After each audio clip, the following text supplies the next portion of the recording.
शिक्षक आहेत. त्यांना विद्यार्थी येऊन पाया पडतात. तसंच एक उदाहरण माझ्या सुद्धा अनुभवात आलं की जेव्हा आमची कस्तुरबा ट्रेनिंग होती त्यावेळेस आमच्या शाळेच्या मुली आहेत तिथं कस्तुरबा शाळेमध्ये, त्या सुद्धा येऊन अशा जात असताना 5-6 मुली माझ्या पाया पडायला आल्या. बाकीचे जे त्यांचे टीचर आहेत ते पाहतच राहिले आणि त्या मुलींनी दिलं की आमचे हे सर आहे आणि सांगितलं की या ठिकाणी आम्हाला शिकवलेलं हे सर आहे. त्या मॅडमसोबत माझी भेट करून दिली आणि त्या मॅडम सांगितलं की सर तुमच्या तळेगावचे जे काही मुली आहेत त्या बाकीच्या सर्व शाळेपेक्षा हुशार आहेत. म्हणजे तो काय बक्षीस आपल्याला त्या बक्षिसापेक्षा कितीतरी तो मोठा आहे.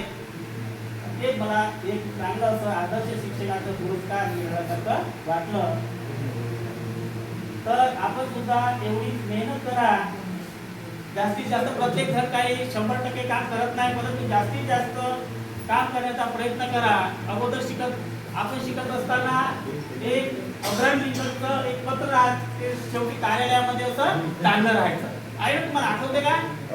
ऑफिस मध्ये राहायचं किंवा जो शिक्षक स्टाफ असते त्या शिक्षक स्टाफ मध्ये ते अब्राहम लिंकनचं एक पत्र राहायचं आणि त्या अब्राहम लिंकनच्या पत्रावर एक आताही त्यावेळेस लिहिलेलं ते वाक्य मला अजूनही आठवते की तुम्ही आदर्श शिक्षक असाल किंवा नसाल, परंतु तुम्हाला आदर्श